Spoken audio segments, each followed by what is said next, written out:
Okay, we will reconvene and call the meeting to order after closed session. And we'll start by asking our clerk, Marcia Milchiker, to read actions taken in closed session. Yes, the first one is a rather lengthy report.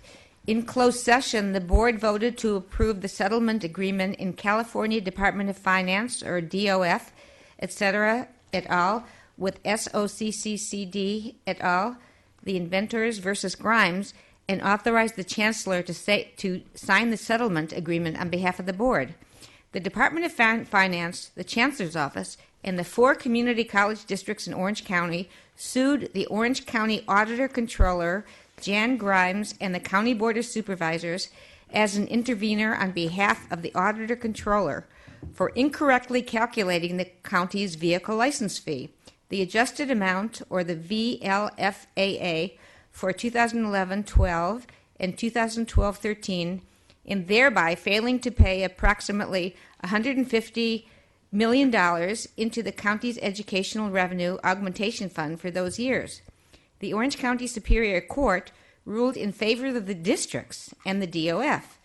In order to avoid further litigation and appeals, the parties have agreed to a settlement which provides the county to repay the $150 million over time by making payments to the County Educational Revenue Augmentation Fund and through deposits into a separate account in the county's treasurer for the benefit of the California community colleges. So that was a win. On a 7-0 vote, the board unanimously voted to approve the settlement agreement. Once all parties have signed the settlement agreement, a copy will be available through the Chancellor's office. So that's number one. Then on a second item that I'm reading out, on a 7-0 vote, the board approved the resolution terminating the employment of an academic administrator at the Saddleback College and directed administration to send the appropriate notice to the employee. And the last one, the board approved offering all remaining administrators renewal of a 3-year contract with the exception of one administrator. And that's all. Okay, and that's one you read out. Okay. Thank you. All right, very good. So we had a busy closed session, and we will now ask that you rise and join Trustee Milchiker in the invocation. Please join me in remembering, with a moment of silence, a beloved professor at Saddleback College who passed away earlier this month.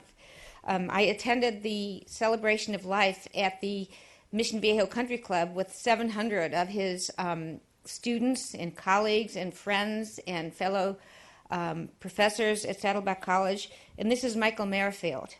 And I'll just read a little bit about him. During his tenure at Saddleback College, Michael inspired generations of students to care about the world in which they live and to become involved in working for progressive change. Michael had a passion for teaching and truly cared about his students as individuals in a way that is rare. He taught his students to think critically and to question the structure of power, privilege, and authority all around them.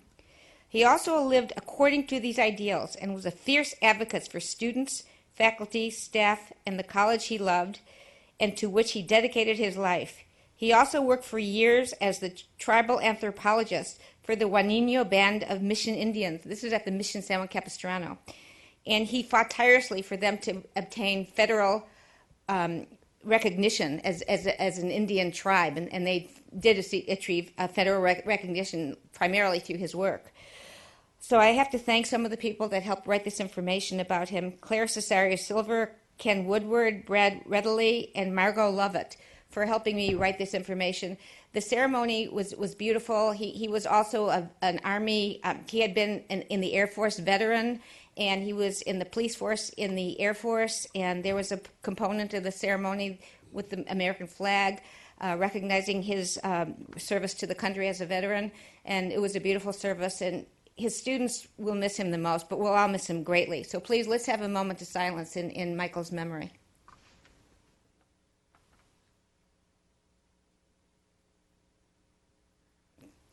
Okay, thank you. And please remain standing, and Trustee T.J. Prendergast will lead us in the Pledge of Allegiance.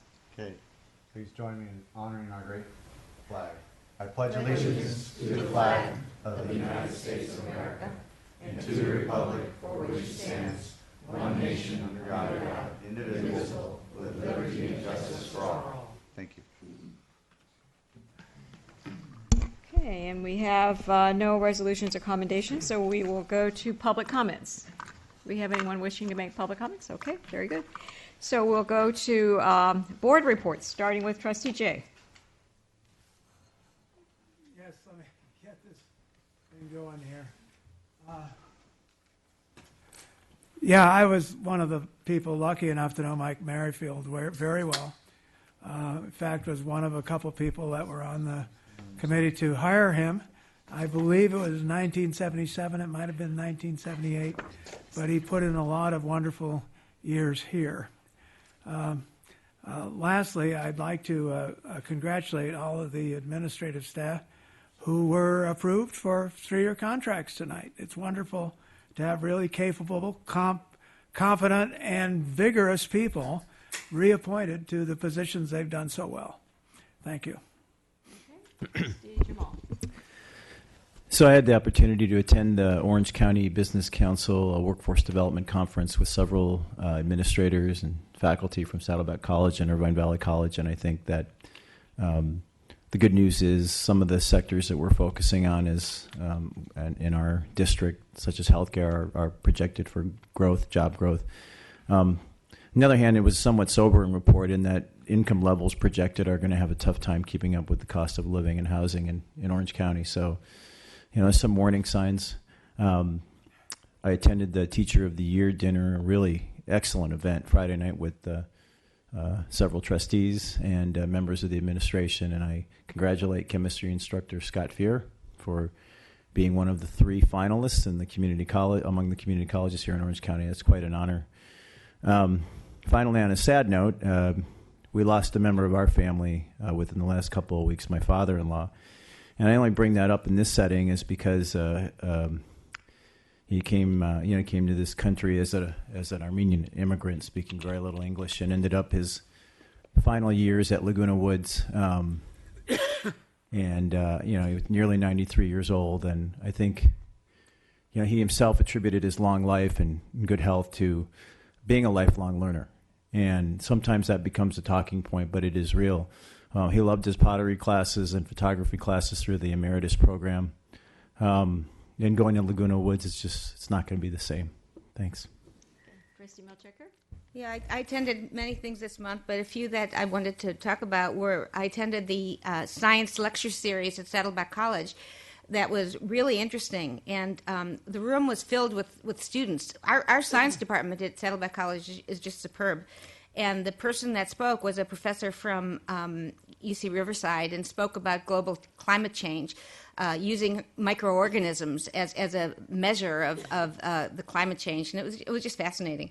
And then I also attended the Teacher of the Year ceremony, and there were 5 trustees there. So I think it shows to everyone the great interest and excitement our trustees have for our district and our college. We have a very good board now, and it works well together, and they really are very supportive of what goes on at the college. And Scott Fear was the Teacher of the Year from Saddleback College, and I looked at his website, and he has an interactive periodic table at the Element, and you could see what an enthusiastic, excellent teacher he is. And also the ceremony was just excellent. It was really, really well done this time. Great, thank you. Trustee Prendergast.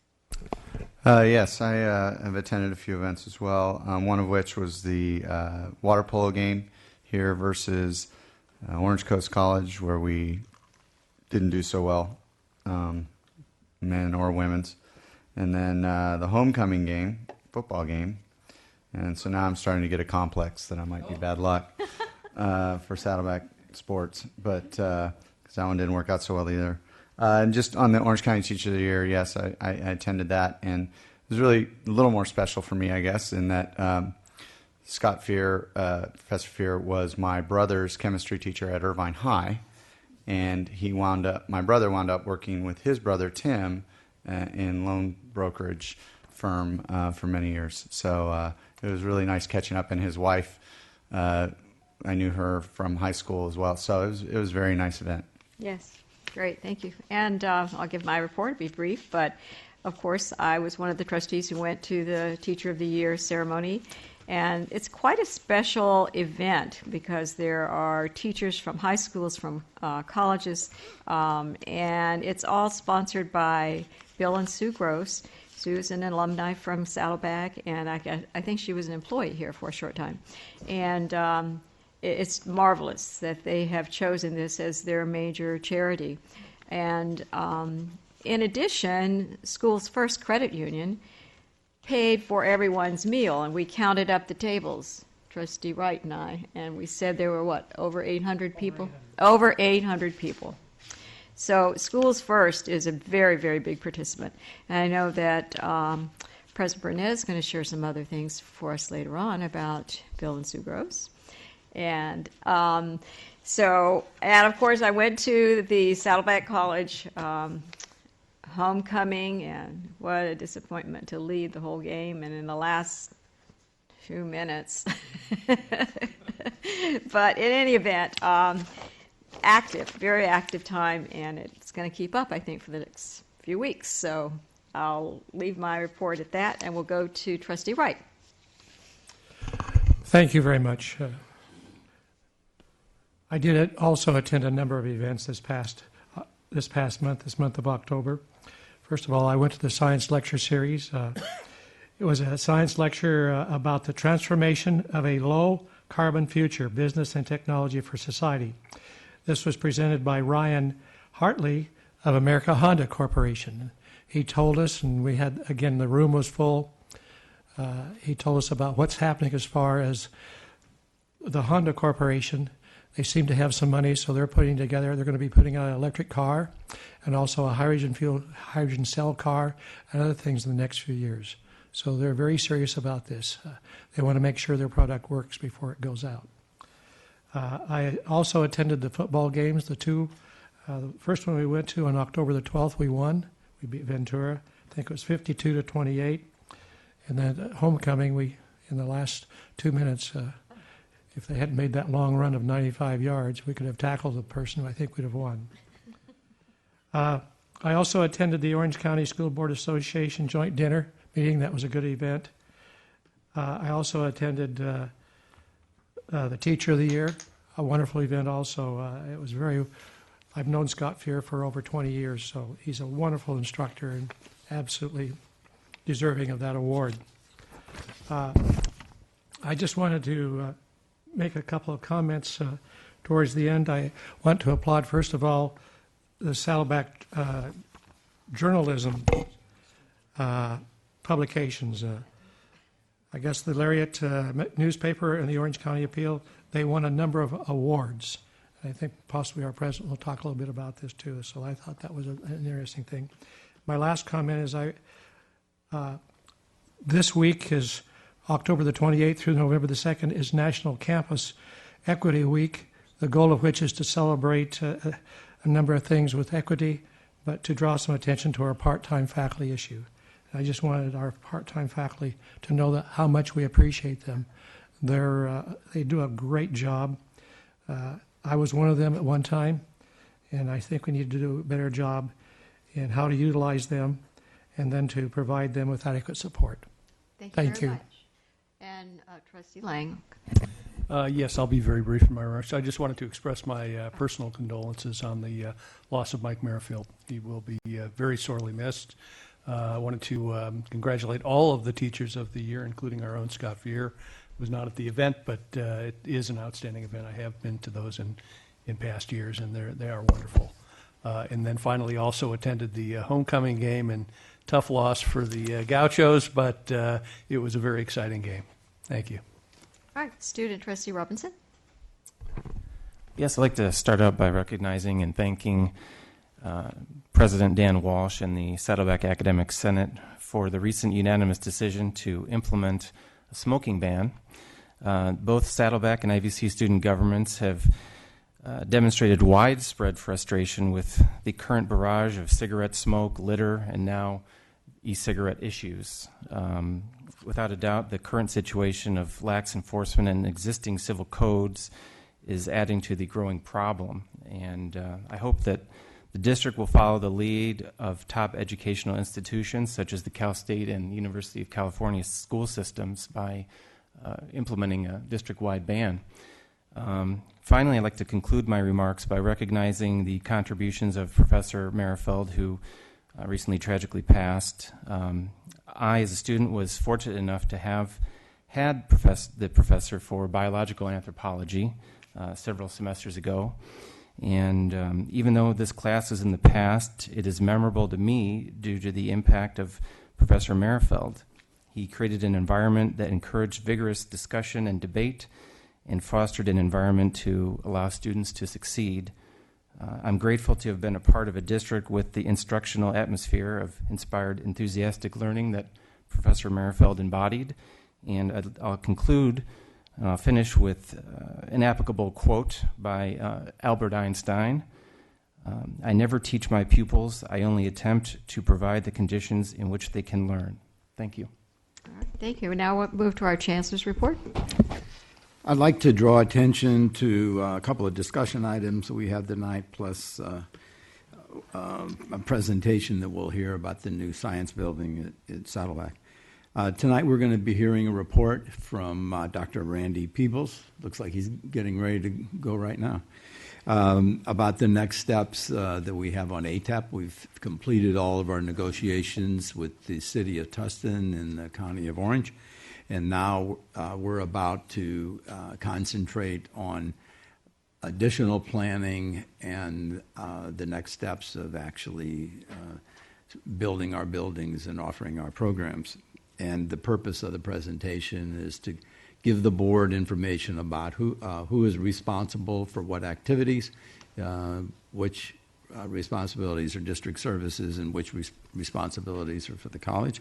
Second item is there's an exciting agreement that Saddleback College has come to with high schools at Saddleback Valley Unified and with Capistrano Unified to better transition students from high school to their first entry into college and to make them better prepared for that transition.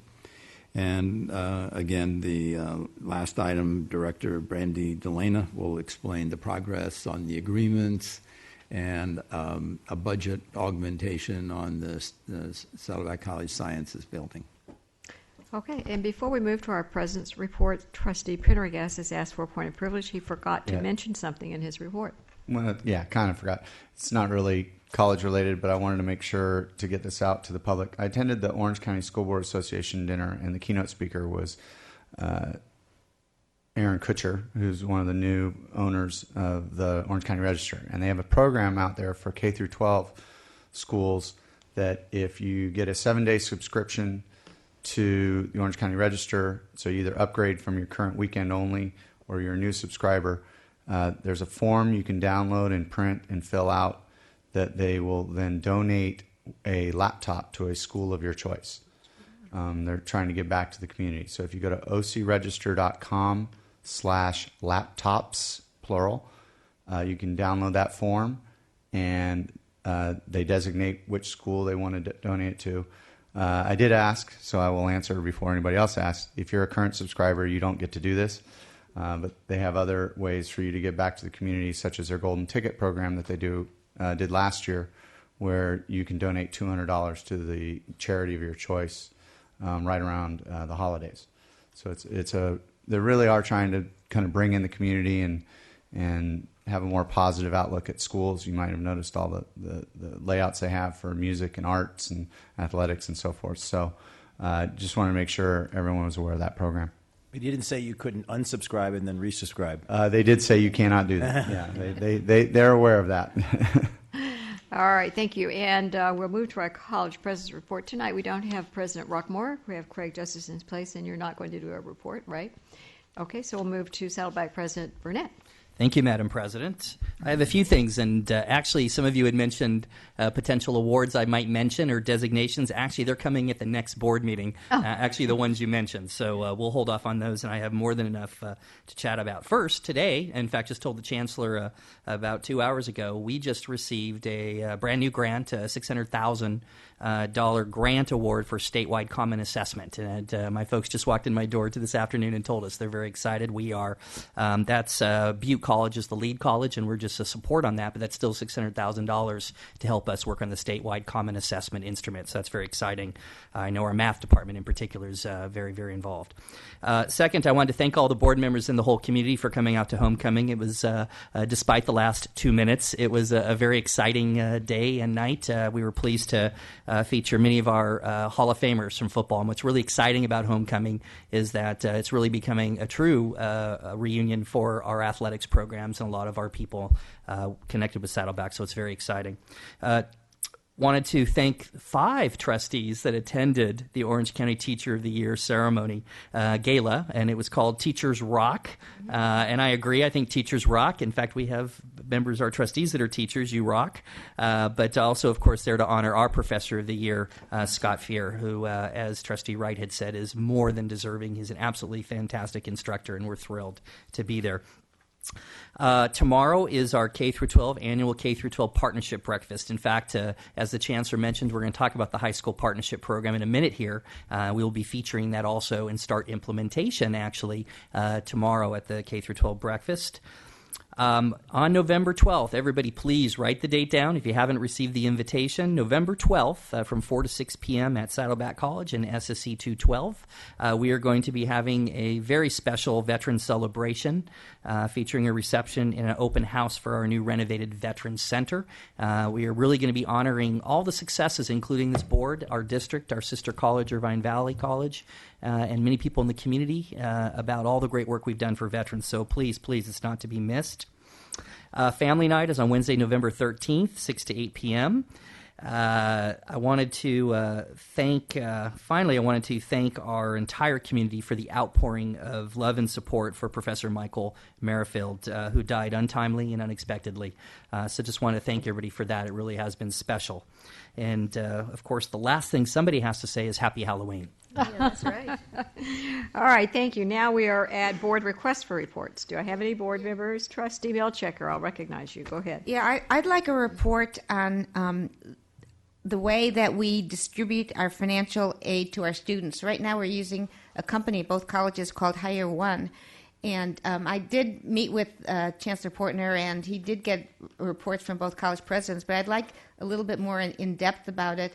I read that Hire One gets 80% of their revenue from fees, from the credit cards that they issue. And I just want to make sure our students are aware of the cost of using these credit cards in every way, make sure that this is the best way to get these monies, financial aid monies to our students, and see if we have other options, and to see if this is the best way to move forward with this. And if it is, how to do it the best way to make sure it helps our students. You need to bring back a written request, and then Okay. we'll vote on it at the next meeting. We don't vote on it here? No, not now. Okay. We have to have a written Okay. request. So Okay. thank you, though. We'll be looking forward to that at the next meeting. Okay. All right, we are now at discussion item, and the first one is 4.1, Advanced Technology and Education Part, Planning and Development. Good evening, and thank you. Well, I have an opportunity to provide a brief update and report on the development efforts and future Could you planning just for introduce ATEP. yourself, please, for the publics? Thank you. My name is Randy Peebles, Associate Vice Chancellor here at the District Services. And this actually is a similar presentation as Deborah Fitzsimmons and I did at the Chancellor's opening session. Shorten it up a little bit. Deborah's under the weather tonight, so I'll be doing this solo. Well, the South Orange County Community College District has a third campus location as a result of land provided to the district when the Marine Corps Air Station Tustin was closed.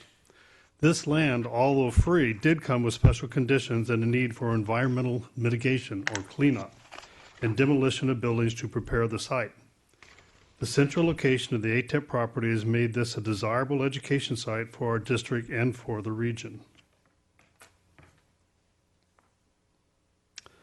Tonight, I hope to cover 3 key areas and bring you up to date on the progress at ATEP and site development.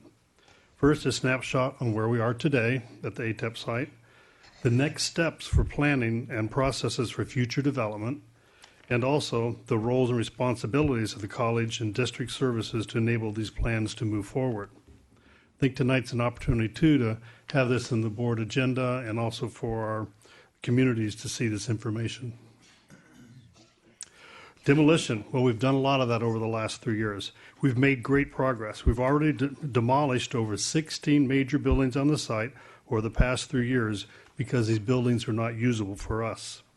We have plans to demolish 4 additional buildings and also prepare the construction of Bell Avenue right away, which will go across our property and provide new access.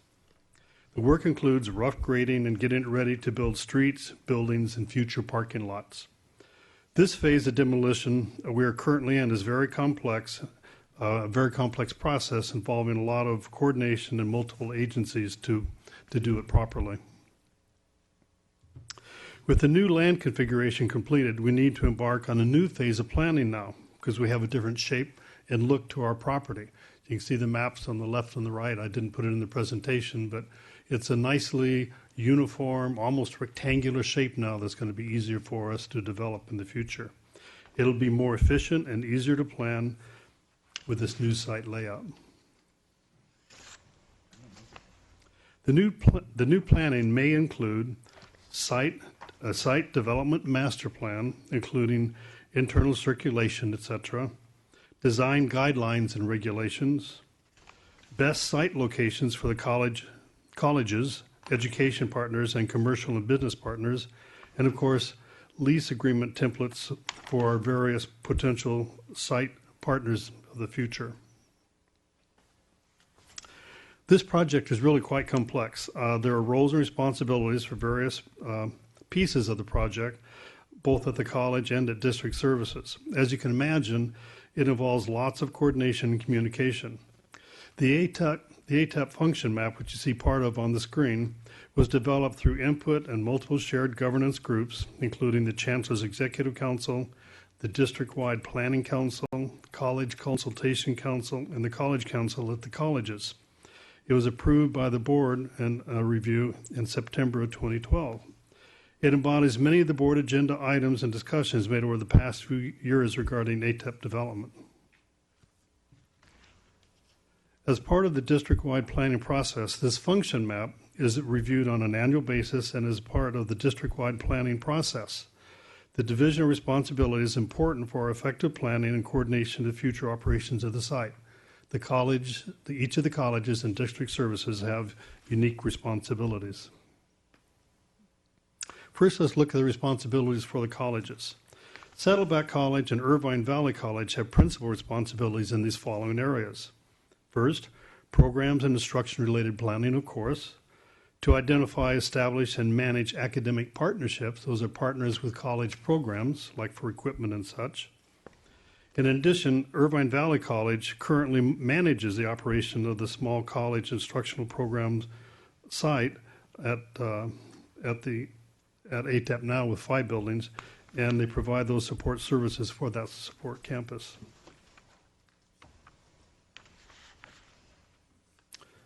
District Services takes the primary role of responsibility in this list of areas.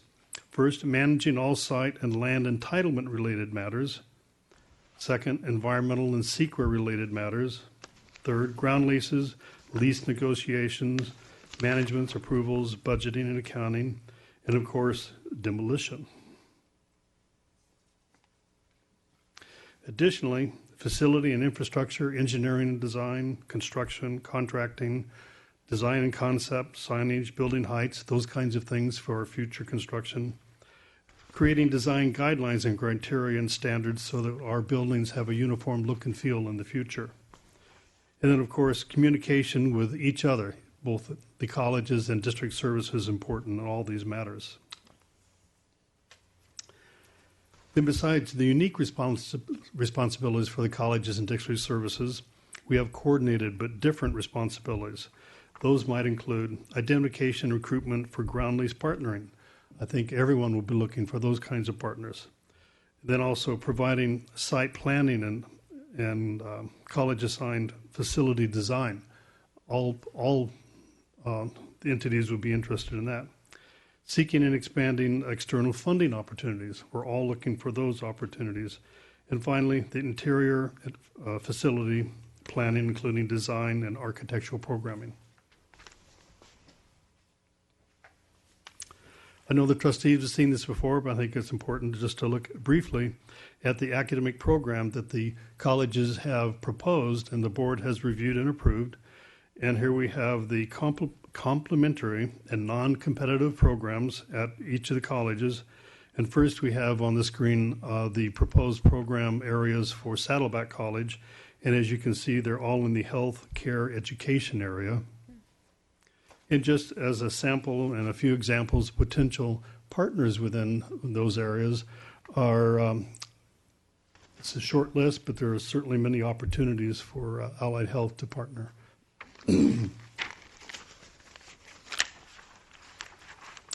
Next, looking at Irvine Valley College.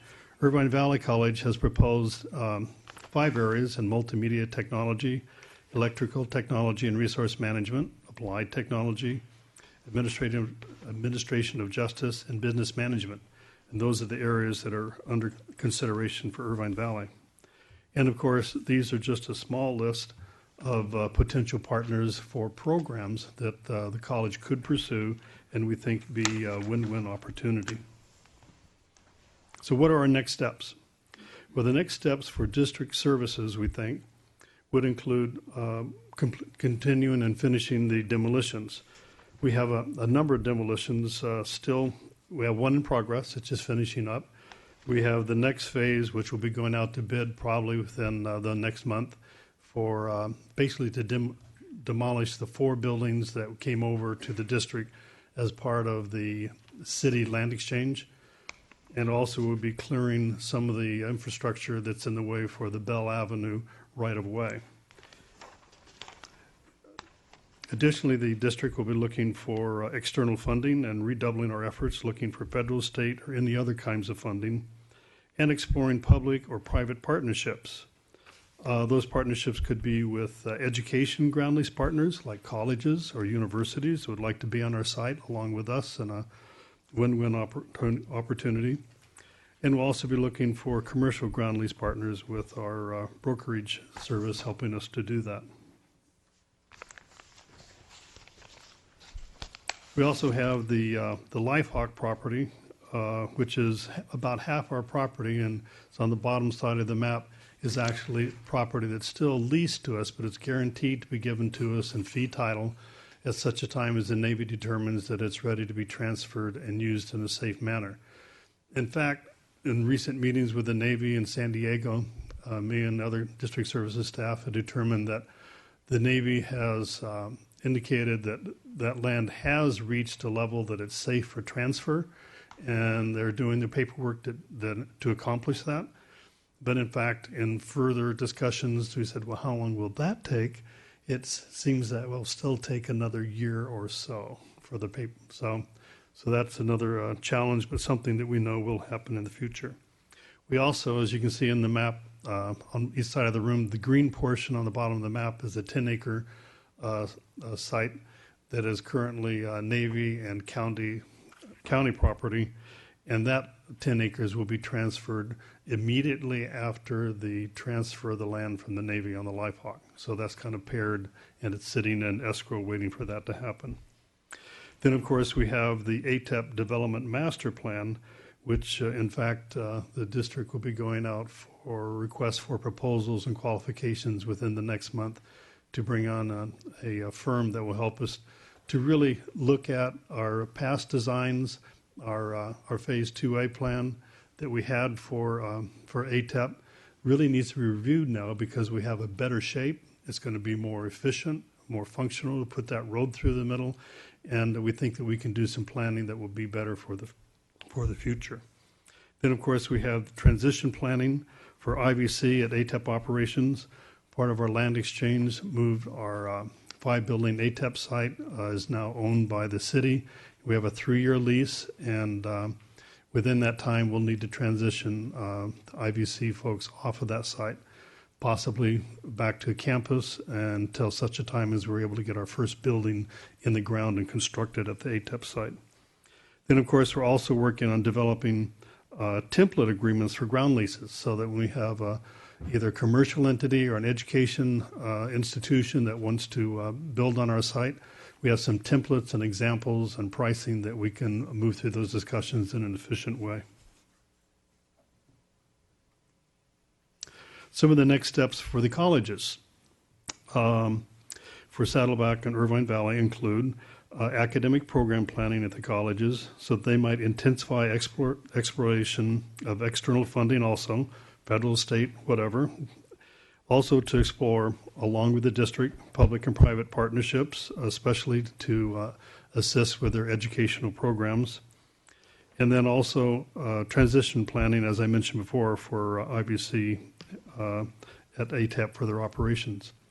One thing I wanted to mention too, that's and if you drive out or around the ATEP site, that I think is pretty exciting to see, is the Tustin Ranch Road is almost finished, and the city managers and others tell us that they'll have that open at the first of the year, and you can already see the huge bridge and transition going over Ettinger Avenue. They've got the first layer of pavement going across in a north-south direction. And then also, even more important to ATEP, is Valencia Avenue, which is our other adjacent road. They have that paved and going to Tustin Ranch Road, so that connects now.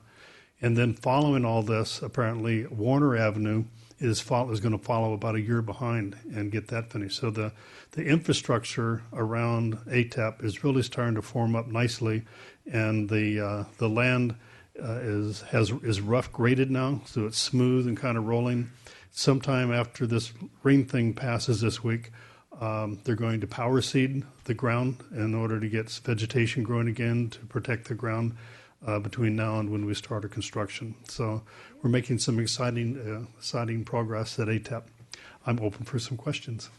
Okay, thank you very much. Do I have any Trustee Jamal? Yes.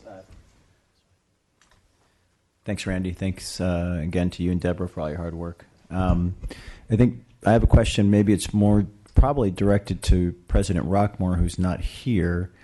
But we had a summit on July 31st. Irvine Valley College held a summit on July 31st to discuss programs and instruction-related planning for ATEP. And there were a number of action items that were delineated during that planning session, and I think a report back in a 6-month period, which is almost 3 months from today. So have we made any progress on implementing those action items, and what's, if you could comment? Yes, I can, Trustee Jamal. The strategic planning committees at Irvine Valley College basically are charged with handling those conversations. And today in the Academic Planning and Technology Council committee meeting, we did talk about the instructional action plan as well as the College of the Future concept map. So we estimated that we are right in the middle of a 6-month target, and we're on track. We should be ready with some firm documents within the next month. Thank you. Yeah, if you could somehow make available those action items to us, or I don't know if they've been made available. Sure. Right now they're in back. draft form, and they're not finally adopted, but as soon as they are finally adopted, they could be They certainly can come back shared. as a report to us. Okay, Yeah. Okay, thanks. Trustee Wright. Randy, thank you for that excellent presentation. Just one quick question. How soon will we see these 2 new buildings? When do you think we'll see them? I do not have a date for you. The challenge there is funding, as always. I know that the Board of Trustees set aside a $10 million to assist with that effort. And I would say right now our planning for this next development master plan will probably take us through the beginning of next summer, where we'll have a better idea of exactly where these buildings might go in a more efficient setting than we currently have placed them. And at that time, probably we would discuss again the possibilities for additional funding. I think the colleges, each of the colleges, and Deborah and I and others are continuing to look for funding. The opportunity for the tax credits seem to have fallen aside. We won't be able to pursue that, unfortunately. So the question is funding. So we don't have anything that's time certain for construction at this time. Thank you. All right, thank you very much. That's the end of our questions. So we'll move on to discussion item 4.2, and that is Saddleback College High School Partnership Program.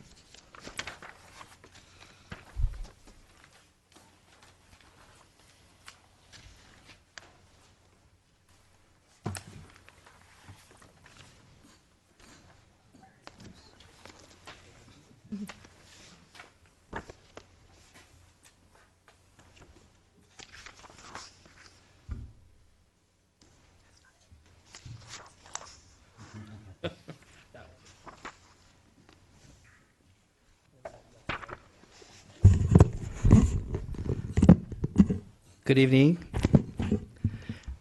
I will have to say I'm very, very excited to be able to talk tonight briefly about an effort that actually Saddleback College has been working on for the last several years with our K-12 partners, principally Capistrano Unified School District and Saddleback Valley Unified School District. So to tell a little bit about this program, what we've done, and all the efforts, I have two people that are going to be up here working with us. First is Leslie Humphrey, our Director of Outreach and Recruitment, and Tom Ressler, and he's the principal of San Juan Hills High School, which is very close actually to Saddleback College, just over on the other side of Ladera Ranch in San Juan Capistrano. So I want to give you, first of all, a little bit of a background, and it's very brief, of what's happened actually since 2009. Interesting enough, one of the first things we did at Saddleback that got everything going is recognizing the importance that our K-12 partners are going to be for the future, is that we actually created a position that was a director-level position, which is Leslie Humphrey's position, the Director of Outreach and Recruitment.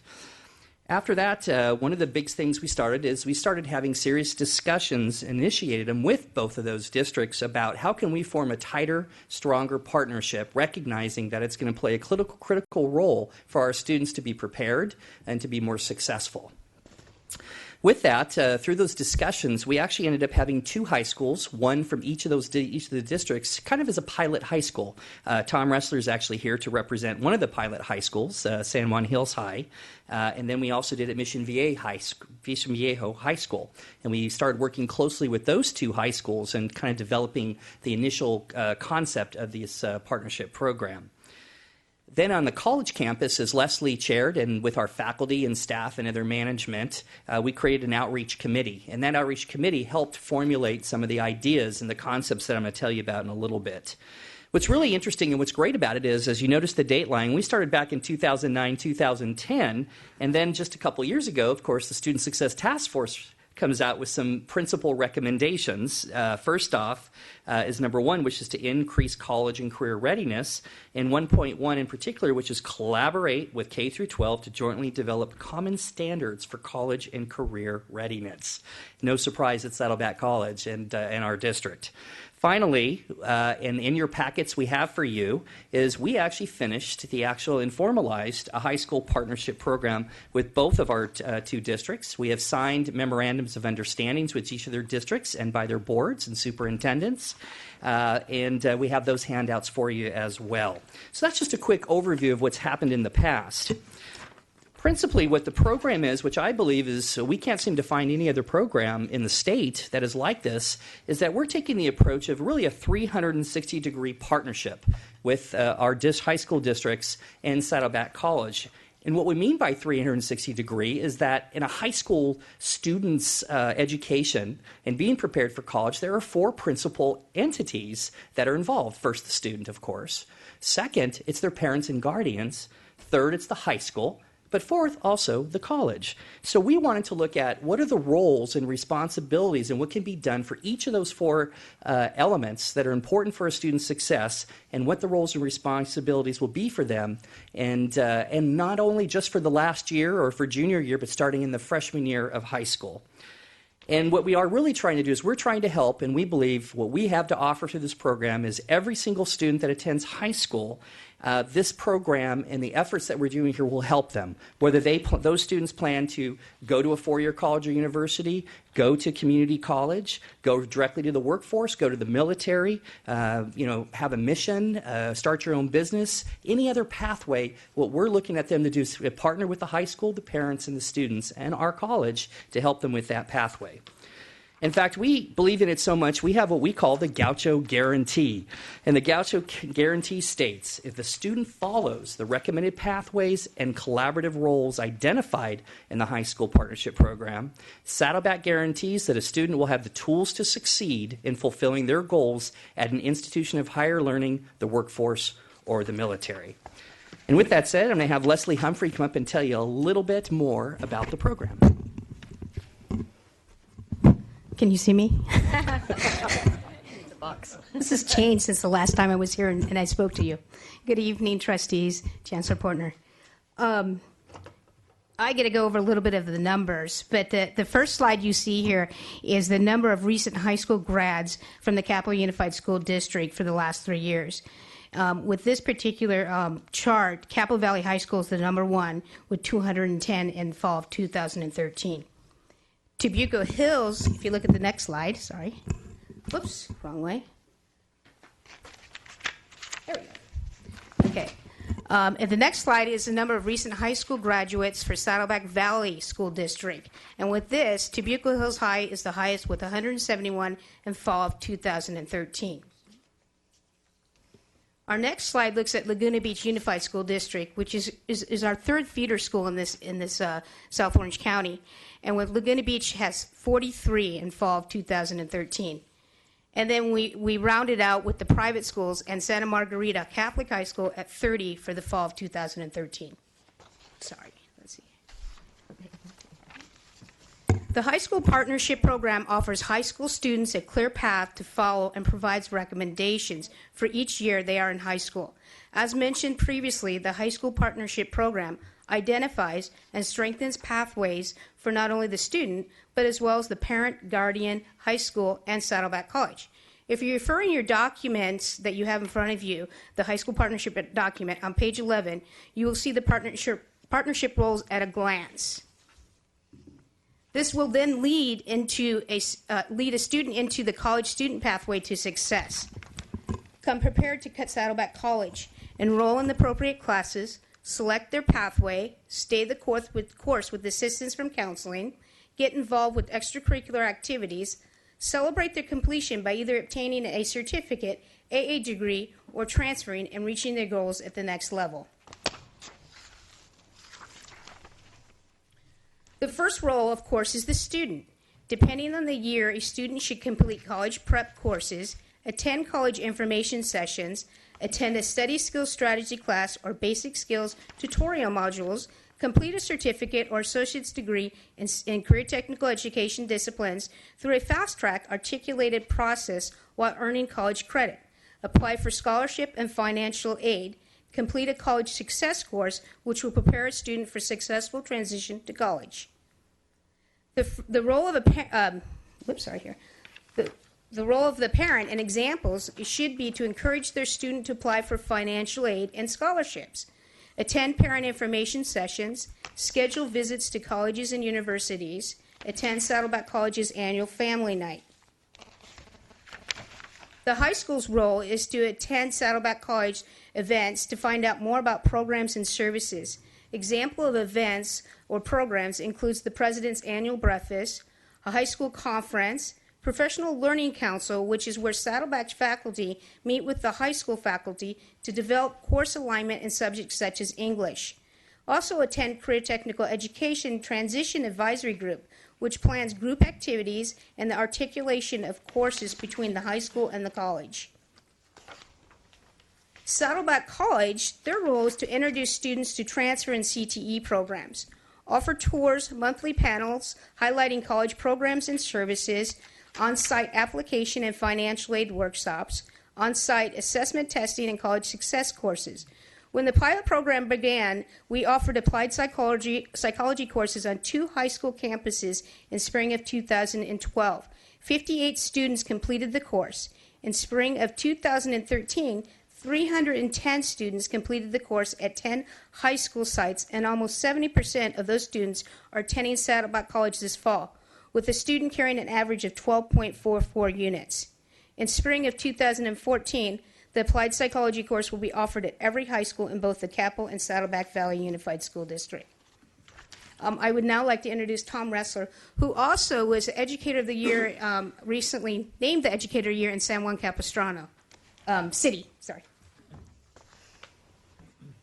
Thank you, Justice again. I'm going to put a little bit of flesh on the bones that you just saw there. I think anecdotally I can tell you 3 years ago when Dr. Burnett and Leslie came to our office and met with myself and our assistant principal, Eric Paulson, who is really the face of this program on our campus, I remember I had a question. I said, you know something, this maybe shows some of the misunderstandings or lack of understanding of the community college roles. And I said, you know, the gold standard for us at the high schools is the UCs, you know, the whole UC A through G requirements. So that's our gold standard. How can we start to, you know, really push Saddleback College and meet that? I remember he looked at us and said, he goes, that's our goal too. Our goal is to have kids come to Saddleback College, transfer to a four-year college, but in addition to that, have CTE training, career training, military training at their opportunities. So that kind of was my first embarrassing, I thought, my real tough question I was asking him. He just kind of knocked that one right out of the park on me. But since then, we've had a great relationship with Leslie, with Eric running the programs from our school sites. I'm going to just highlight a couple of avenues I think that are important to show how this program actually works at the schools. Back when we started this, when you talk about the different components, from the administration to the faculty to the students to the school itself, one of the things that happened is, you guys all know this, and we embarrassingly know this, when you hear about kids coming from high school to college being unprepared, the number of kids in remediation classes and things like that. To be very fair with you, we were always a little embarrassed and a little unsure why that was the case, but we were one of the first schools as a result of this program to actually meet with Saddleback faculty. They met with our staff, our English staff especially, and we came to discover that one of the reasons for this lack of preparation was because the things we were teaching them in the high schools was not in alignment with what you were expecting in college. We're now discovering that, again, we're talking about 3 years ago, these different plans coming out. Now the whole movement with Common Core is addressing that. So even 2-3 years ago, our English staffs were already getting away from literature and feelings and talking about real documents, talking about text-dependent questions. So we were ahead of the game in large part because the Saddleback faculty sat down with our faculty and said, it's not that you guys aren't good teachers, it's that we haven't been aligning ourselves properly. That was a real major point. And for my school especially, we're one of the newer schools in the area. We've only had 3 graduating classes. That was before our first graduating class we were having that conversation. So our staff has been able to adjust their instruction to better prepare all of our kids, not just for Saddleback, but for the future. The other side of the coin that I think is very important when you talk about the students, because ultimately that's what this is all about. We are the most diverse campus in Saddleback and Capistrano Unified. Over 35% of our students are Hispanic. As you probably know, there has always been a long history of a dual enrollment program. Kids have been taking from high school Saddleback College courses back years and years ago. They usually take them at night. Usually those kids who are kind of go-getters, they take their cars, they can pick up a music class, they can pick up a language class and do some things that way. But in the process, we were losing a large number of students who never thought college was an option. What this program has done for us in these last number of years is having a Saddleback College class taught on our campus during our school hours. And that's really important. We have a large number of students who the college experience never was even an opportunity of theirs, but because of this, they can now take a Saddleback College class on campus. They can get their bus going home because they don't have cars. They don't have the ability to get up to school at night. And so we've now had a whole new group of students who never would have thought college was an opportunity simply because of a program like this. So those are 2 little anecdotal things that are very important to know how we've been moving forward. The thing that we have been very proud to work with Saddleback, we have students from Saddleback College on our campus on a regular basis, usually every week at lunch, so our kids can get information about the school. I think you're going to find that our students who are going to Saddleback are more prepared. And again, this is just the beginnings of this program. It is still in its infancy. It is still something that is evolving and will be different 5 years from now than it is today. But we believe that our kids are better prepared for college, whether it's Saddleback, Irvine Valley, UC Irvine, or wherever, or the career. And that's what we're looking for as we look forward to this. And I got to give credit to these 2 people here. Anytime we have a question, anytime we say, well, what about this? We have a faculty member from Saddleback College on the phone the next day. In fact, we have a meeting tomorrow with some arts teachers from Saddleback College and meet with our arts teachers. It is that kind of encouragement they have, support they have. And in the end, I think you're going to find that more and more students coming from our districts are going to be better prepared for Saddleback College, better prepared for the future, and we're doing a much better job as well. So I just want to give my attribution to this program, my thanks to the program and the direction of the board and the support of it. It is, I'm sure it's not original, but I heard it first from him. But when Dr. Burnett starts talking about K through career, has really become something that we're talking about more and more for our kids, and we're looking forward to expanding the program. And so we thank you guys for that. Isn't he great? Well, finally, we just want to talk to you about, which is the most important thing. It's always good about having a plan, having an idea, having the vision. It's about implementation. So what we're going to be doing over the coming weeks, the coming months, and the coming years is to really develop and initiate our implementation plan and execute it for our college, for Saddleback College, and also each of our high schools. In Capistrano as well as Saddleback Valley Unified School Districts.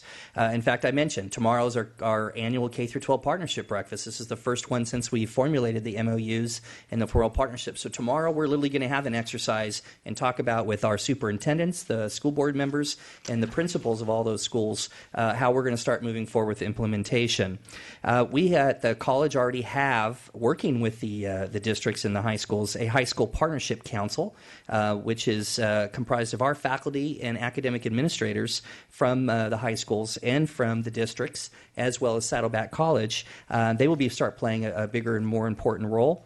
We will be going out now and working with, like we do with Tom Ressler and Eric Paulson over there at San Juan Hills High. We're going to do this now with every high school. So we need to formulate our teams and partnerships with those principals, those faculty, and to be as successful as we are doing now with San Juan, we need to do that with all of the high schools in our service territory. And then, of course, probably one of the most important critical things you heard from Principal Ressler here is it's really faculty to faculty. It really is critical and important that our faculty everywhere, not only our instructional faculty, our counselors, and everybody are connected closely with the faculty and instruction over at the high schools. So that's going to be a big component of it in that collaboration. With that said, I know we went over a lot. I know there's a lot of information, but if you have any questions, we would love to entertain them. Trustee Jamal has a question for you. Thank you. A very, very exciting program. I think you touched on it just a little at the end, but in terms of implementation, is there a time frame on when we expect to work or reach out to all the high schools within our service area? I mean, is that the intent here? Well, the time is we actually have already reached out to all of them. Like I said, tomorrow we're going to start formulating. Oh, I'm sorry. In terms of implementation, I know you. The plans. Every high school is different, and Leslie could probably tell you each high school, unless you have a particular high school. No. We're further ahead with San Juan Hills High. We're working Mission Viejo, and every other high school is at a certain evolution of there. A lot of it, to be honest, is to do with how much invested in the faculty and the principal are at that high school. You need a real champion, and some of the high schools have brand new principals. Some of them just we haven't been able to talk to yet. So they're all at a different evolution. But our goal is what's in the implementation plan. We want to have plans set up for all high schools. I can't give a specific date, but I have been currently working with the teams at the high schools. And what's nice is that I do have the support with both district superintendents, so that helps. But I've been working mainly with the principals and the assistant principals and their guidance teams. So that's been going on for the last year. So it's just a matter now of finalizing it with exact dates as far as what we want to do as far as implementing it. All right, thank you. Student Trustee Robinson. Yeah, I have a quick question. I noticed that one of the points was encouraging success through getting involved. And last year when I was a member of Saddleback Student Government, we took a trip to several high schools and spoke in the high schools and got a very warm reception, and it seemed like it really made an impression. And my question is to continue to develop and foster this foundation to use the two-year college to springboard to success of a UC or Cal State or what have you. Will Saddleback and IVC continue this aspect of the Student Pathway to Success program to encourage the student government members and people that participate on campus to go and speak? Because I thought that was very, a really good aspect. The answer is yes, but... Yes, we a matter of fact, I've been meeting with the ASG president. I don't believe he's here tonight. Oh, no, here's one of the students who's going to be speaking at the high school conference next week. But yes, I've been meeting with them, and they will continue to do the outreach to the high schools and speak to in the classes as well as any other functions when we might have for them. I'd like to add, because it's such a great question, that you mentioned engagement, and what we're finding out in studies, you're hearing all the studies out there, one of the principal things, other than being prepared, is to be engaged. with our campus community. So ASG and student government is one example. Our goal and hope is to have every element of our campus connected to every high school. So whether it's ASG, or you're in fine arts, or you're in geography, or you're in athletics, or you're in sciences, you name it, those all need to be connected to our high school. So our clubs, our students, our faculty, our staff, our programs, and our community. So that is the goal, is that the students do need to be engaged, because it has shown they will be much more successful if they are. Trustee Prendergast.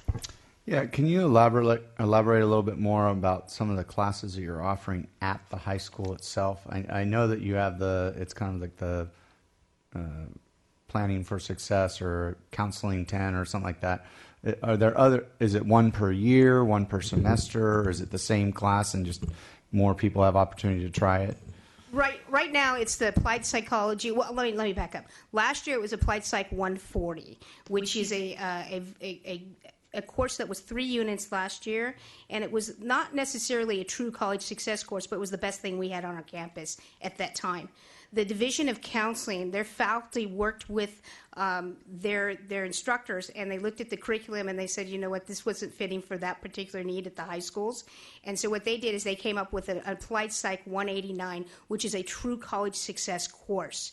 It's looking at study skills, strategies, time management, how to navigate college resources. So it's one of those courses that many of us took when we were at the university or college. It's just now, it's a 1.5 unit college credit, and they also get 5 units for high school credit as well. So that is currently the course that we're offering on campus during their hours. We're currently looking at potentially offering future classes on their sites as well. For instance, like Tom Ressler said, tomorrow we're going to be meeting with the Fine Arts Department at San Juan Hills because there's some fine arts classes that would like to be offered out there.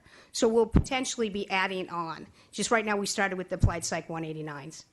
And he has a follow-up question. Yeah, just along those lines, I'm just curious if you're working at all, because I know the two colleges are working very well together, IVC and Saddleback, and IVC has the early college program, which has the classes embedded. And have you worked with them at all to see some of the hiccups and so you guys aren't reinventing the wheel, so to speak? I actually had the opportunity to sit down with our new vice president of instruction, and she was very gave me a great deal of wealth about the program there at Irvine Valley. I don't have someone at Irvine Valley who's my counterpart, but I do work with their dean of enrollment services as well. Okay, thank you. I think that's the end of the questions. Yeah. Very great presentation and a great program. Thank you so much. We are now at the consent calendar. Do I have any trustees wishing to pull items off the consent calendar? Trustee Wright. Yes. I'd like to pull 510 and 516. Okay, hold on 1 second. 510 and 516. And then we have Trustee Lang.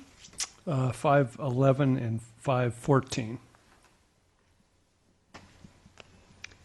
Okay, it looks like those are the only items. So do I have a motion to approve the balance of the consent calendar? So moved. Second. Okay, moved and seconded. Let's vote on approving the balance of the consent calendar. Trustee Wright. Carries unanimously with one student advisory yes vote. So we'll now go to 5.10, pool by Trustee Wright. You want to talk to us about that item? The one thing that I had a question about was I was just looking at that form that was filled out by the instructor, Study Abroad Program Information Summary. It was very difficult for me to read on the second page. Instead of the form being, it looks like the instructor may have done this in maybe 10 minutes. And it was very difficult for me to sort of follow that. So, that's the way it's printed. Yeah, it's harder to read. It's very difficult to read. So that was my comment. I had a difficult time reading it. You know, it might be a good idea and makes a lot of sense is maybe we should have an online form, which we're trying to do anyway, which be they could type it in rather than the handwriting. Yeah, or else you could scan it in and do it online. So. Thank you. Okay. All right, moved by Trustee Lang. Do I have a second? Second by Trustee Prendergast. Let's vote on the item. Carries unanimously with a student advisory yes vote. Item 5.16, pulled by Trustee Wright. You want to go in order? Yeah, we're going. Oh, I'm sorry. Well, let's just stay with the trustees. It's a little more simple. Go ahead, Trustee Wright. Okay, if you look at Exhibit A there, it's a typo. It says CCLC 2014 effective, and then it says 13 instead of 14. So just a typo for both. So can we please make a correction? It should be, Under the dates. Under the dates. I see. Yeah. Under the dates. So then, with that correction, would you like to move the item? I'll move it. Okay, so everyone understands correction? Moved? Wait. Okay, there's a question by Trustee Prendergast, sorry. So then, just to clarify, are the day dates correct? Just the year was wrong? So it's still a Friday through Monday conference? Okay. Okay, with that clarification, do I have a motion? I do, and a second? Seconded? All right, so let's vote on the item. Carries unanimously with the student advisory yes vote. So we'll now go to the ones that Trustee Lang pulled, 5.11. Yes, the only comment that I had on 511 is I think it should clearly state within the, on the front page of the item, that this in fact is a request for additional basic aid, which as I understand it is. And I would just want to add that so it's very clear. Okay, I will add that in the future. Thank you. Yes, thank you. Okay, That's it. with that correction or addition? Oh, Trustee Prendergast has a request too. I have a question on that now, too. Well, just push your button. Okay, so I just was curious. There's nothing in there to indicate what the potential, I guess, savings, and it mentions that this could save us, but it doesn't say what it could save us and why it could save us. I just thought we'd get a little elaboration on that. May I answer that question when we move into the Sciences Building presentation later this evening? Yes. Thank you. Trustee Jamal. Okay, then I withdraw my request. Oh, he withdraws. Okay, so then we will, do I have a motion to approve? It's been moved and seconded? Who moved it? I can't keep up with the two of you down there. Did it get moved in second? No. All right, Trustee Lang moved it, Trustee Wright seconded it. How's that? Let's vote on the item. All right, carries unanimously with the student advisory yes vote. And the other one, Trustee Lang, was 5.14?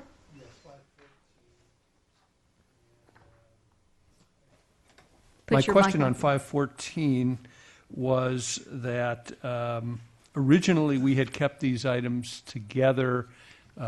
It says within the body of this in the status report so that it would have priority. But I wasn't certain if by separating those now, have we lost any priority on the state list?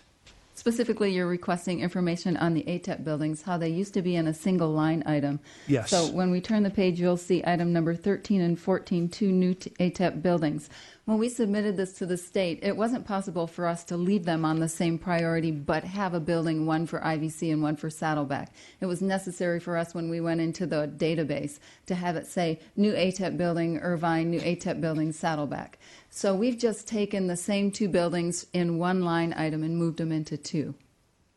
Does that Okay. answer your question? Not specifically. What I'm really asking is by taking that action, have we lost any priority on the state list? No. Okay, thank you. You're welcome. All right, seeing no further questions? Oh, I'm sorry, your button was moved. Didn't go. No, all right, Trustee Prendergast. You know what I'm going to ask? Where'd the pool go? I was going to guess it was the pool. So we have Disappeared. No, this is a 5-year construction plan. Right. And so this will only show projects that are expected to be addressed in either design or some of these will be moving into construction within the next 5 years. Okay. And the Education and Facilities Master Plan is a bigger list with only a portion of that list being in this one. The pool is still on the other I could have swore I remember it being 17 or 18, and you have 17 and 18 years on here, and it's not there. And priority number 10 from 2012 has disappeared. So I thought I was making an assumption that that was it, and that's why it's not there. Oh, no. I don't recall. I'll have to look at past information to see what you're referencing. Okay. Okay, I'll get back to you on that. Thank you. All right, seeing no further questions or comments, do I have this moved by Trustee Lang? Second by Trustee Wright. Let's vote on the item. Carries, unanimously with student advisory yes vote. We're now at general action item 6.1, Saddleback College grant acceptance. Who is presenting this item? I know you've heard lots about it. This is the, as you know, the Department of Labor grant, $2.745 million, which actually you heard a little bit of a presentation about ATEP and about our Center for Innovation in Healthcare Education. This grant is actually partially help us to move our programming for that. So, as you said, it's a wonderful grant. That's Absolutely. really going to help us with all our allied health programs. Okay. And this is okay, moved and seconded. Seeing no one wishing to speak, let's vote on the item. Carries unanimously with the student advisory yes vote.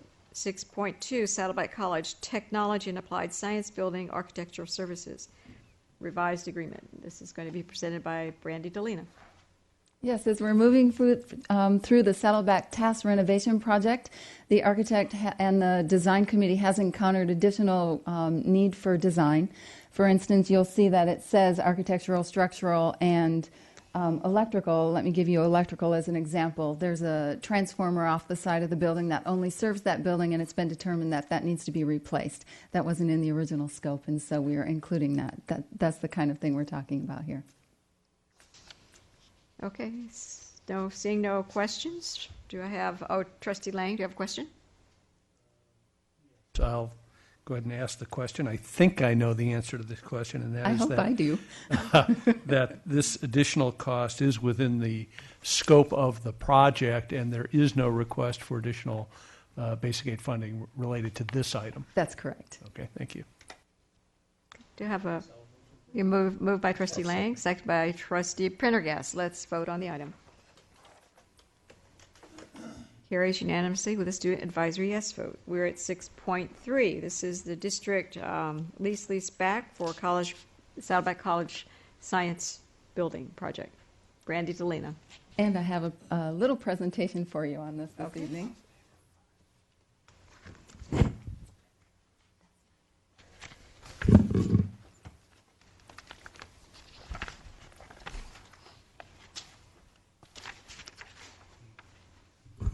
Okay, so this is asking, what we're recommending this evening is the third of a three-step process.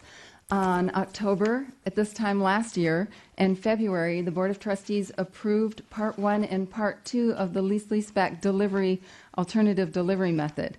Part 2 approvals permitted us to move forward with the agreements, negotiating these with the contractor, as well as getting the validation action approved through the courts. So we're going to talk a little bit between what happened between then and now, and this diagram demonstrates a variety of different things that we've been participating in doing over the last year, starting with the Validation Act. Now, the Validation Act is a preemptive suit where we go into the Orange County courts, and in essence, we sue ourselves to minimize the risks of being sued by someone else, a double indemnity kind of thing. So that was approved on September 10th, 2013, and that step is behind us now. So we'll move into talking about construction considerations. Wow, this slide doesn't show up nearly as well here as it did on my screen, but what we show here is parking lot 5 of the Saddleback campus. The white that you see at the top of the slide is the Student Services Building, and to the left of that is a diagram of the New Sciences Building, and then to the right of that will be the laydown area for where the contractor will be putting their materials and parking their people. I just wanted to give you a sense of what we're talking about. In this diagram, I'm showing in the upper right-hand corner another aspect of the building. This is as if we were standing on College Drive East, looking back at the site, and it's just a slice of this New Sciences Building. I'm sharing this particular sheet with you because there are also construction details on this sheet that begin to demonstrate the depth of information that we pursued over the last year. The constructability review, which is one of the things that we're talking about relative to this slide, we pick that up when the plans are delivered to the Division of the State Architect. Now, in a traditional low bid environment, that constructability review process will involve the architect and the engineers tightening up those documents and tightening up those details. What's really nice about the leaseback process is that we now have an added layer in our review when we include the contractor. Now, the earlier engagement with the contractor means that the contractor has now some more responsibility around ensuring that these documents are complete. It's not the same as design build, where the contractor takes on complete responsibility, but it does increase their responsibility over complete documents. So we perform this analysis, and we're aiming it at, now this is in relationship to the cost savings question you asked me before. We work on this analysis to address cost saving measures, but at the same time, we're also tightening up the details. So costs are increasing and decreasing at the same time as we work through this process. This slide shows the number of meetings that have taken place over the last year.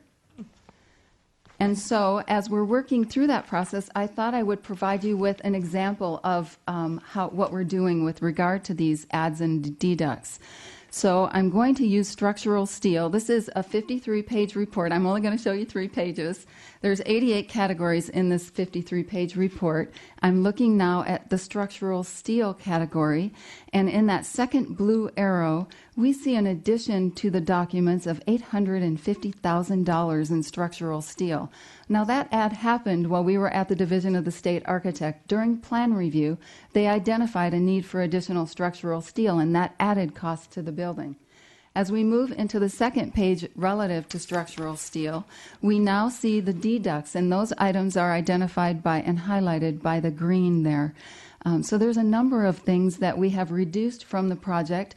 Those things can either be substitutions for a more expensive item or things that have been removed from the project altogether. On this page at the bottom, you'll notice the last 2 items do not have green highlights. One of those items is inflation or market conditions. Many of these 88 categories will reflect additional costs because of the year's time frame that we've spent analyzing the project. Finally, we're at the end of the structural steel analysis, and we see that through the adds and the deducts, we have deducted from this project $896,000 worth of costs.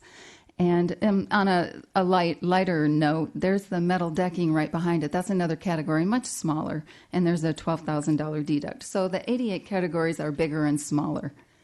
So that's that process of adding and deducting costs on a project. Multiply that by 88 categories, and it gives you an idea of what we've been doing over the last year. In this way, we tighten the plans and the specifications, and we make them biddable documents. And then we move into the bid process. But before we do that, I thought that I would show you this view. Let's imagine that we're down at Lower Campus, and we're attending an athletic function, a victorious one, let's hope. And so we're down there. Now we've decided to walk back up to the boardroom for an event. And as we're walking from Lower Campus to the Health Sciences building, this is the view that we'll have, or hopefully that our students will have in 2 years of the Sciences building. Now it's considered a bridge between the lower and the upper campuses because it does have 3 floors. Students that have had problems getting from lower to upper won't be having as many because there'll be elevators and ramps that'll cause a great deal of ease for them. Alrighty, now we're going to get into the bid process just a little bit. When you approved us for Part 2, we promised you that the bid process would be very similar to a low bid process and that it would be very transparent. We transferred that information to CW Driver, the contractor that's here with us this evening, and they reiterated that to us in this bid procedures handbook. They confirmed that what we said we wanted, we were going to get.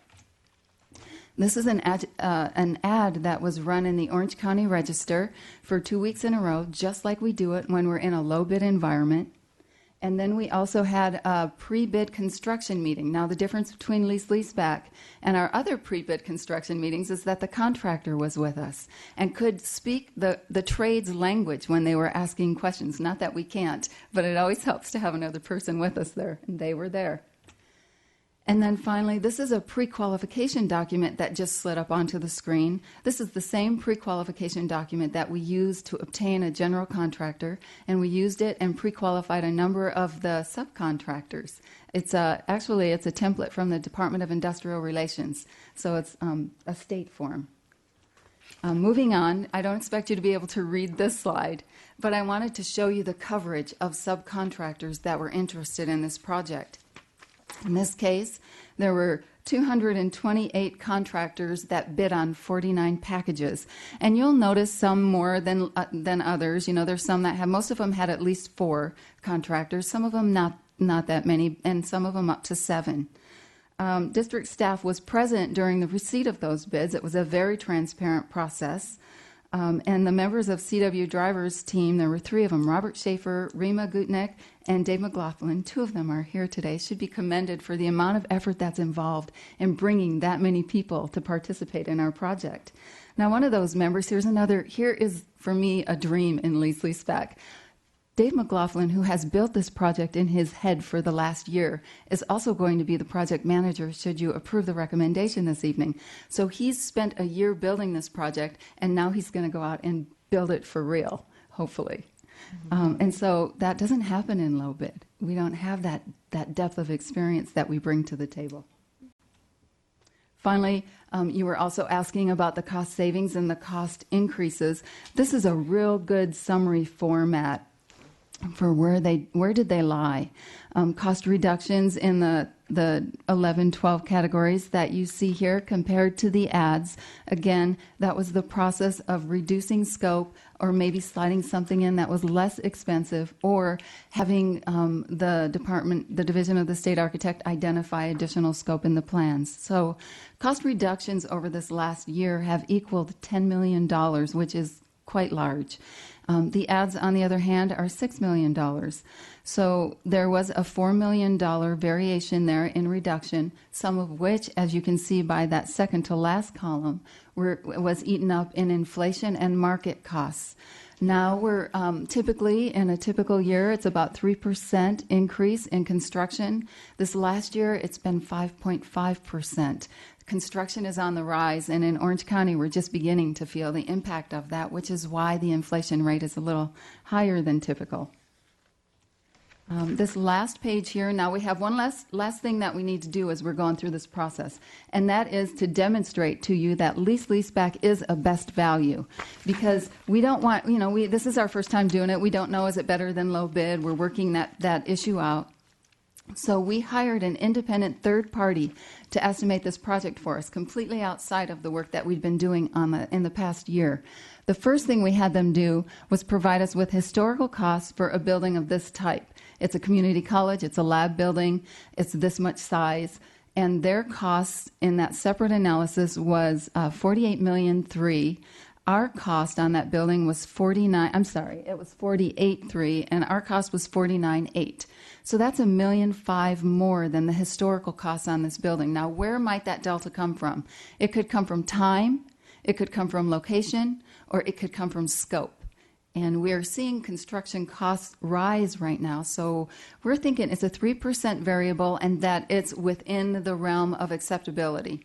So the next thing we did was ask that independent estimator to take our sciences building during the time that our contractor would be building it and in our location. So all the variables are the same now, and give us a price for that. And that's the price that you see on this slide.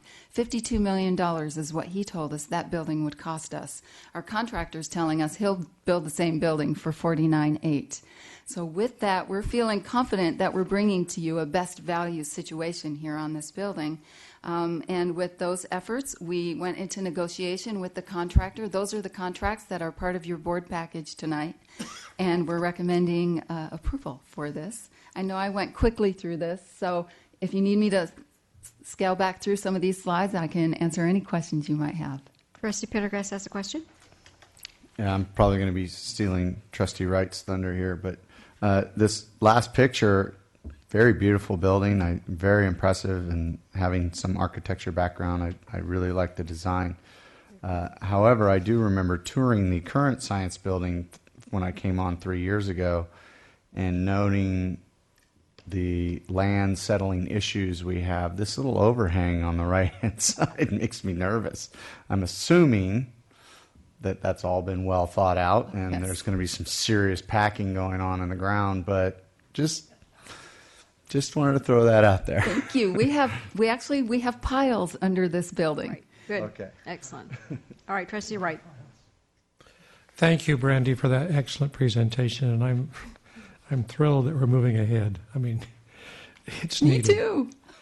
Just a couple of minor things. One is that your first slide said Saddleback Science Building instead of Sciences. It's I plural. apologize for that. And then as I read through in fact, I talked to Brandy this afternoon. There are a number of pages as you read through those 220 pages. There's page 4, page 15, page 126, 169 to 72, and so forth. Where again, we've got to be consistent. It's the Sciences Building and so forth. If I may, I'll make those corrections within the documents and ensure that the name is the same throughout the documents before they're finally executed. And then my final comment is it looks like as you read through this item 6.3 is that we're taking some money from a basic aid allocation from the task building project at Saddleback College and moving that money. I don't want to shortchange the task construction, so we need to, if we approve that, I want to make sure that gets, because they need to redo their building too. Absolutely. The process is for us to go to the Basic Aid Allocation Resource Committee whenever there might be a deficiency in a project budget and find a project that's had money assigned to it and redistribute that back with your permission, which is what we're asking for this evening.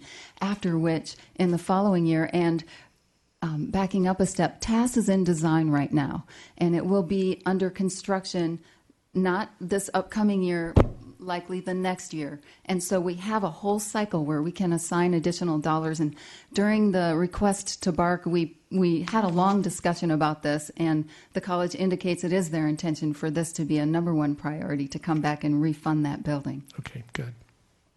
Okay. Trustee Robinson, student trustee.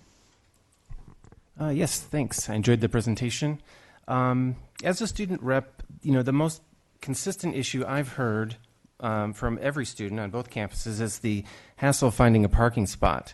And I hope that the contractors are sensitive to the precarious nature of parking and finding parking during construction. What are the efforts to lessen the negative impact of the loss of these hundreds of parking spots? One of the slides highlighted all the areas of construction.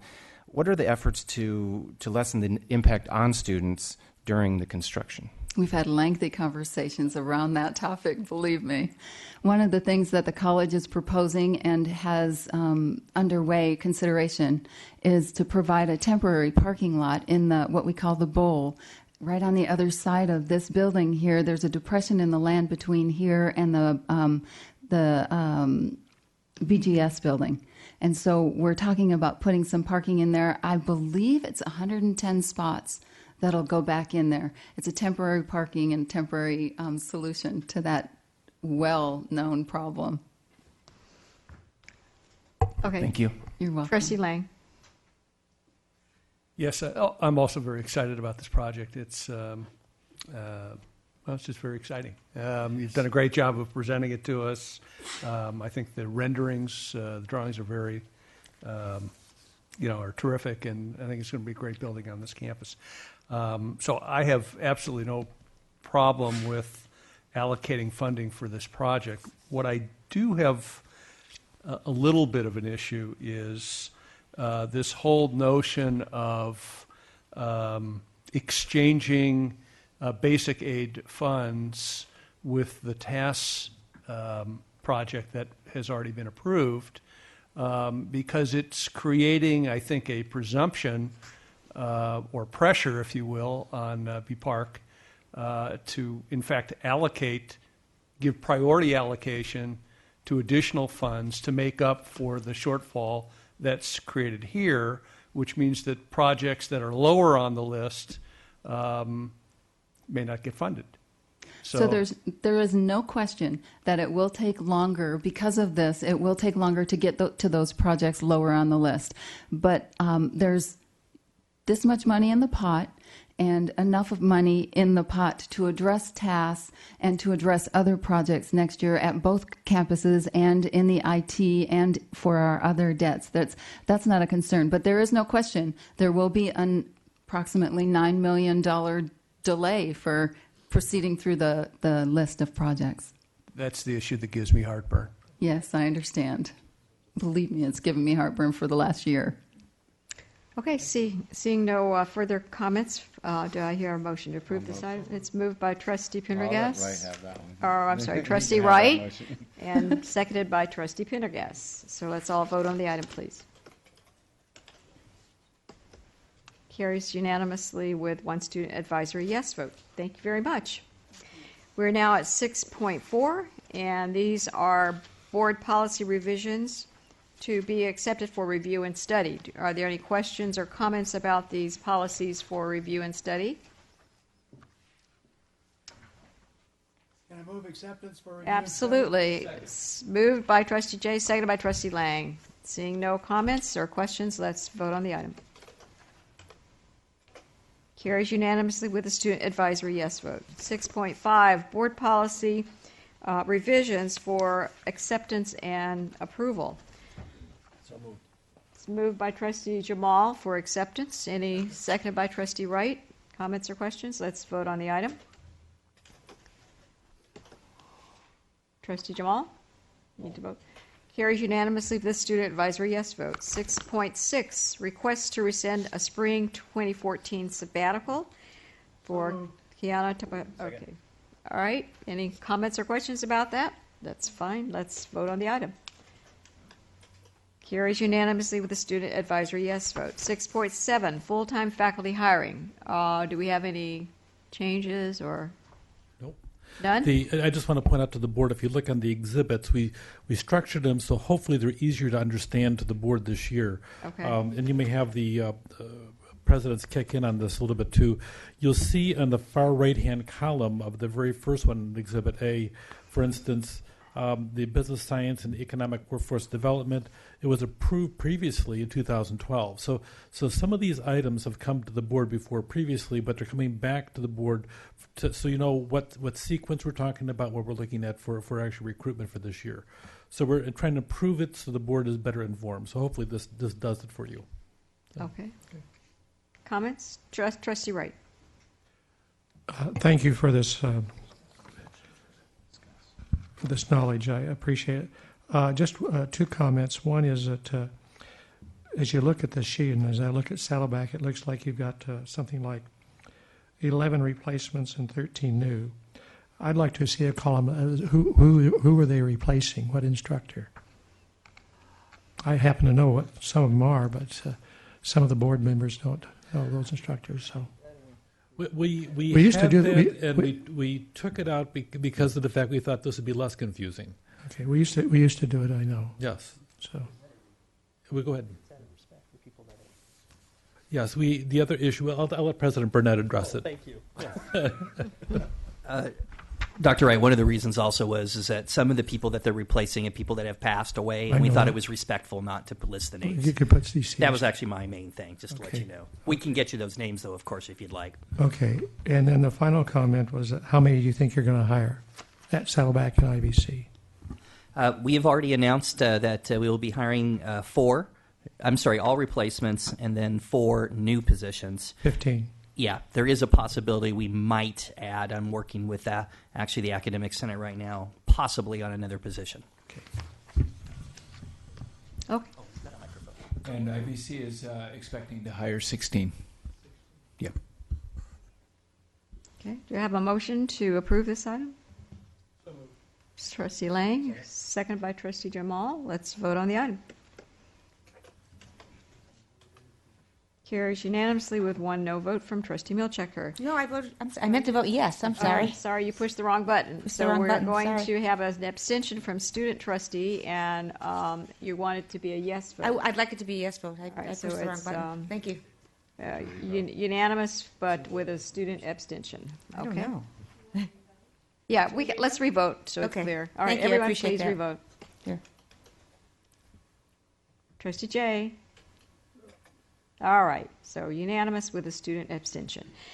All right, very good. We are at 6.8, and this is academic personnel actions. No changes. No changes? Any comments or questions? Do I hear a motion? So move. Motion by Trustee Milchiker, second by Trustee Jay. No comments or questions? Let's vote on the item. Carries unanimously with a student abstention. Next, we will go to 6.9. This is classified personnel actions. No changes. No changes. Very good. Move approval of the item. Okay, Trustee Milchiker and Trustee Jamal seconded it. Seeing no comments or questions, let's vote on the item. Trustee Jamal? Okay, carries unanimously with a student abstention. 6.10, this is classified employee layoff, and this is one position, correct? You want to explain this for us, please? There's the funds are the end. They're finishing their end this year. Okay, oh, it's a grant position. Yeah. Okay, any comments or questions about this? Do I have a motion moved by Trustee Prendergast and seconded by Trustee Jamal? So let's vote on the item. Trustee Jamal, and carries unanimously with a student abstention. We are now at our 7.1, and this is a report on outside speakers. Any comments or questions on this report item? Okay, seeing none, we'll go to 7.2, and this is our usual monthly basic aid report. Questions or comments? Seeing none, we'll go to 7.3, facilities plan status report. Okay, no comments, questions. 7.4, retiree trust fund report. Okay, no comments or questions. 7.5, monthly financial status report. And no comments. 7.6, quarterly financial status report. Okay, very good. We're now at our reports from our shared governance, so we'll start out with Saddleback College Academic Senate. Thank you. Dan Walsh, Saddleback College Academic Senate President. I'll be brief. Thank you, Student Trustee Robinson, for your positive comments regarding the proposed smoke-free policy for the district. I wrote the draft policy that was approved by the two Senates and is being circulated to the constituency groups for their input, so I have a personal stake here as well.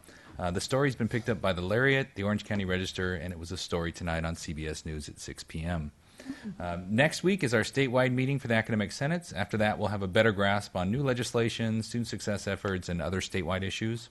And, of course, Saddleback College, anthropology, and most importantly, our students lost a great teacher when Michael Merrifield died the day after our last board meeting. Though Michael served as academic senate president in the past, that's not what he'll be known for. It's his passion for teaching and for his students. I've never seen anybody who had such a dramatic positive impact on their students. Thank you.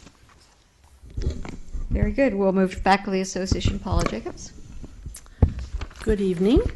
On behalf of the Faculty Association, I too would like to pay tribute to Mike Merrifield.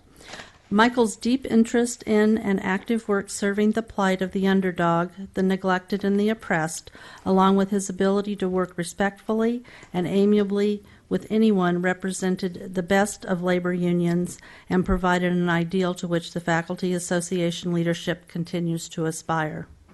His fascination with Ireland and the class struggles there, his work with the Native American tribes, and his efforts on the part of his students, especially the ones with special challenges, were also a piece of his interest in the Faculty Association. The same love of social justice motivated his involvement in all of these activities. At the same time, his general approachability and friendliness, along with his boundless energy, made him effective in achieving his ideals. I'll also add that Mike Merrifield was an educator who touched the lives of many, who changed the lives of some, and who is certainly missed by all. On another note, I'd like to thank Trustee Wright for his comments regarding part-time faculty. You may notice that we have banners at each of our campuses recognizing part-time faculty and Campus Equity Week, and we'll have them up all week long. Thank you. Thank you. And our Irvine Valley College Academic Senate, and you're not Kathy Smidler? I'm not. I'm Rupa Mather. Good evening. I'm here on behalf of Kathy. Okay. And I'd like to report that the IVC Academic Senate submitted the BSI report as well as the accreditation midterm report.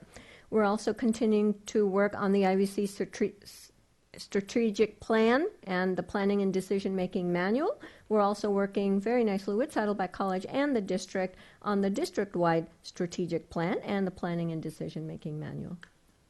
Thank you very much. And our Associate Vice Chancellor of Economic Development, Randy Peoples. Thank you. No further comments. Okay, thank you. Very good.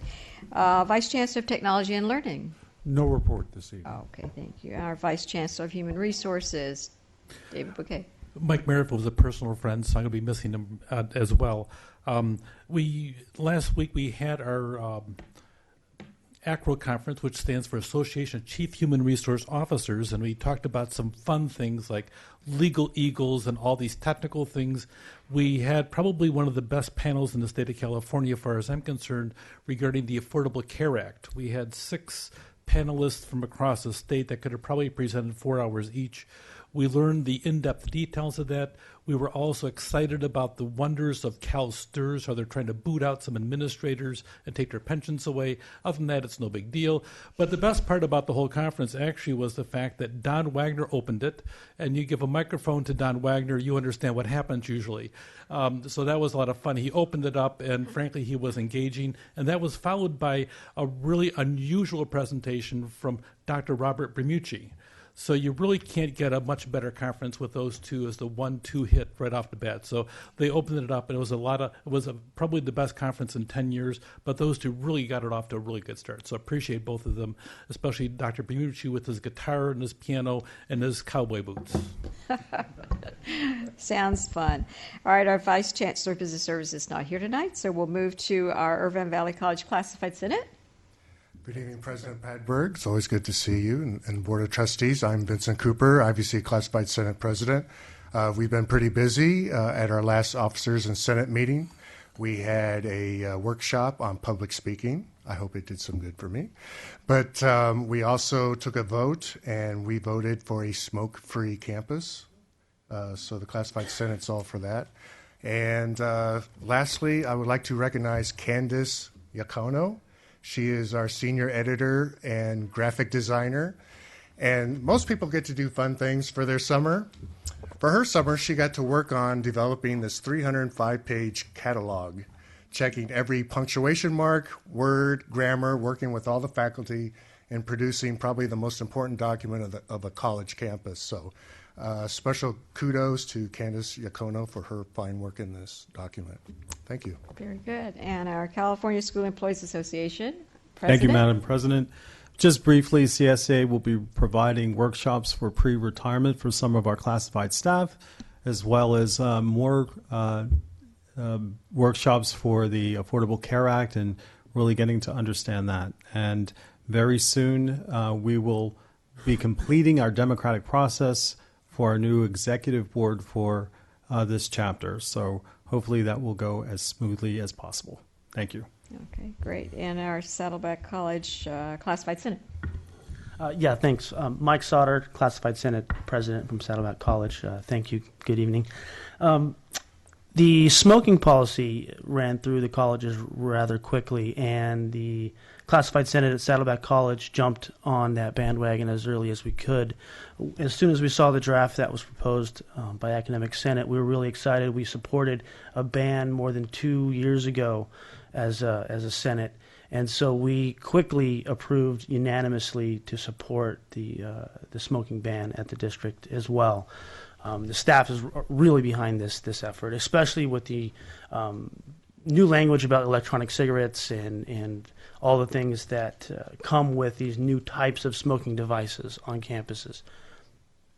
Second, this is the time of the year that Classified Senate pulls together to help a group of students on campus. The veterans who have returned from their service and are now attending Saddleback College, we have great support for our veterans. We have an amazing veterans program. We've got incredible support from the college president. I'm sure we'll see most of you at the open house coming up in November. But the Senate is embarking on a donation campaign for the veterans to collect Thanksgiving meals, to provide our veterans with a Thanksgiving basket full of all the things you would need for Thanksgiving. There are boxes and baskets in every division office. Donations are being accepted now until November 7th. There's even a box up in the district offices as well, or maybe a basket. And we're accepting everything from canned goods and boxed goods to gift cards for turkeys and the like. And these baskets, we are hoping to get them out to at most about 40 to 45 of our veterans who will share them with their friends and share them with their family and hopefully bring a little bit of relief to them during this time. Thank you. All right, thank you. Our Saddleback ASG president. Good evening. My name is Lydia Natolo Burnham. I'm actually the director of the Honors Student Council with ASG. I'm in for Berman, our president. He's not here today. But I want to first of all thank everyone in this room because you've made it possible for us, the students, to be part of this great opportunity. I've never been in an environment that fosters students to really go for the gold. Thank you so much. I want to send out a message of condolence for an amazing professor who passed. There's a great void in the student body for Professor Merrifield.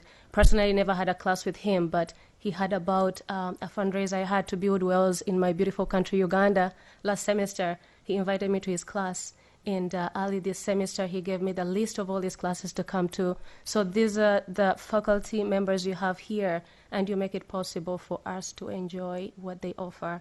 ASG is honored for all that you actually make it possible to do, because we are the bridge with the students and you.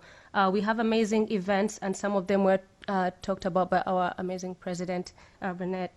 Tomorrow we have the K-12 breakfast, and then on Thursday we have a college fair. Next week we have a Ride the Wave. Students are going to be showed around the entire campus, students from high school. And then we have an international education week, and I would like to encourage everyone to come. There'll be students sharing their adventure here, study abroad events, international students being on this campus. We have on 16th November an honors conference. Saddleback College is hosting IVC, and again, thank you for making that possible.